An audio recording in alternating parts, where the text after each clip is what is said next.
Simple leaf,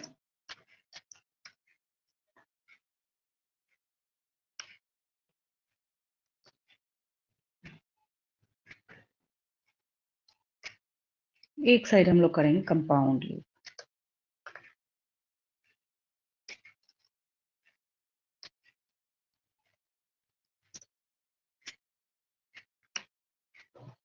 अब मैं जैसे ही लिखूंगी ना, ऑटोमेटिकली आपको क्रिस्टल क्लियर हो जाएगा। मतलब मुझे उसके बाद कुछ एक्सप्लेन करने की जरूरत होगी नहीं।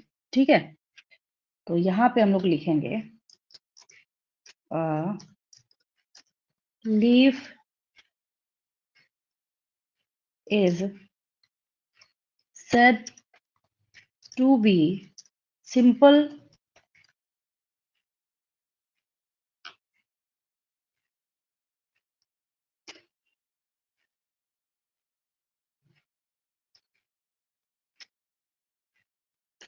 when its lamina is entire, मतलब पूरा कंप्लीट होगा।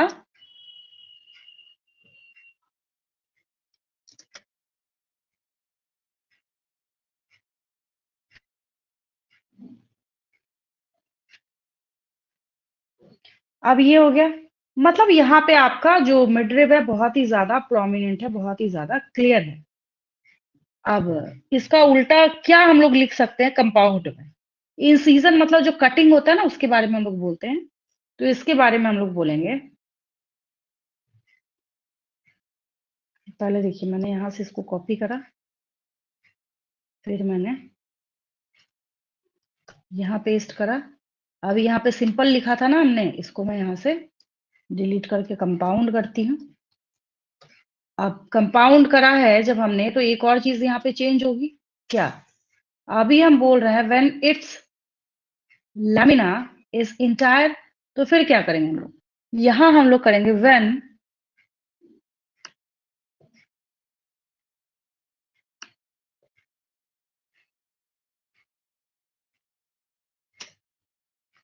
द इंसीजंस, मैं समझाती हूँ इसका मतलब आपको।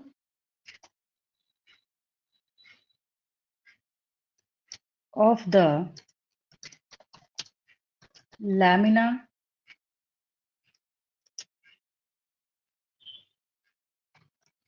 रीच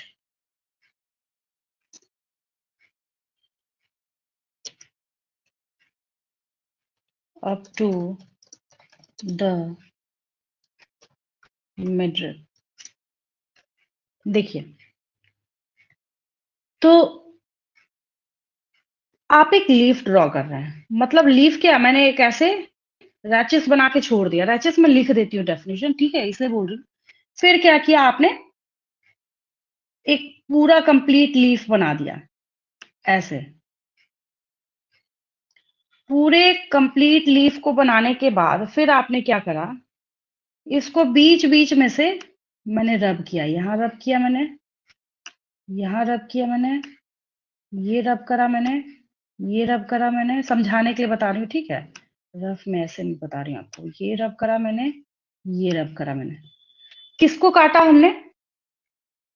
इसके लैमिना को कट करा हमने। अभी लीफ लैमिना बताया था ना इसके पेरीफेरी को। अब देखिए हम क्या करने जा रहे हैं। जो कटिंग थी ना, इसको लाके हमने टच कर दिया किसको? मिडरिब को। अच्छा, ये कटिंग थी, इसको हमने लाके टच कर दिया किसको? मिडरिब को। फिर ये कटिंग थी, हमने किसको टच कर दिया? लाके मिडरिब को। क्या बोलने का मतलब है कि ये जो कटिंग है, ये जो इंसीजन है, वो किसको टच कर रहा है आगे? तो यही तो मिडरिब था। अब पढ़ के देखिए, अब आपको समझ आएगा। अब क्या लिखा मैंने यहाँ पे?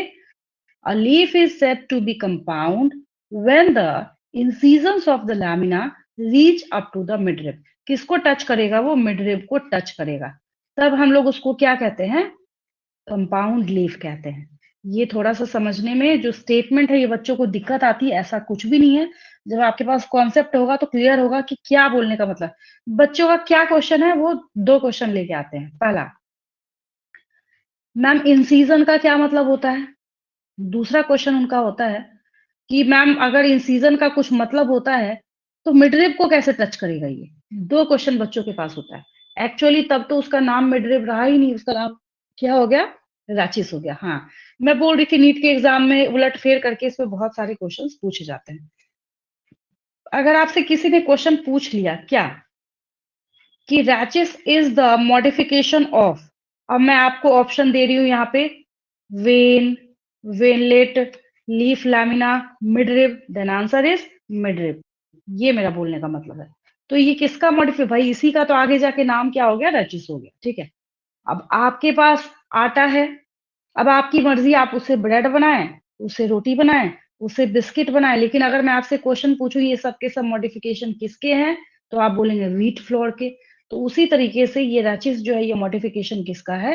तो ये मॉडिफिकेशन है मिडरिब का। ठीक है, तो ये चीज मैंने आपको सिखाई है, और यहाँ पे आपको निकला एक डेफिनेशन सिंपल लीफ का, दूसरा डेफिनेशन कंपाउंड लीफ का।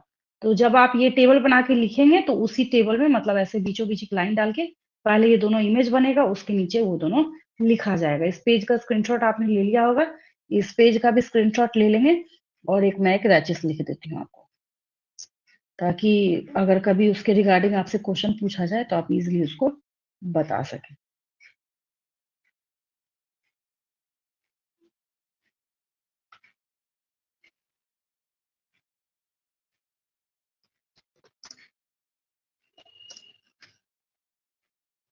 In plants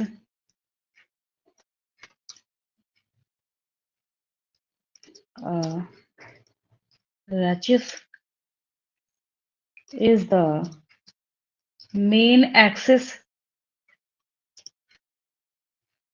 of a simple leaf में तो पढ़ा ही नहीं हमने ना, ये तो कंपाउंड लीफ में है, ऑफ अ कंपाउंड स्ट्रक्चर। अब यही मेन स्टेम है उसका, इसी के ऊपर तो सारे छोटे छोटे उसको ना हम लोग पिनेटली, जैसे छोटे छोटे लीव्स के भी लीव्स प्रेजेंट होते हैं, उसको हम लोग पिन्ना बोलते हैं। तो पिनेटली कंपाउंड लीफ आगे मैं बताऊंगी आपको।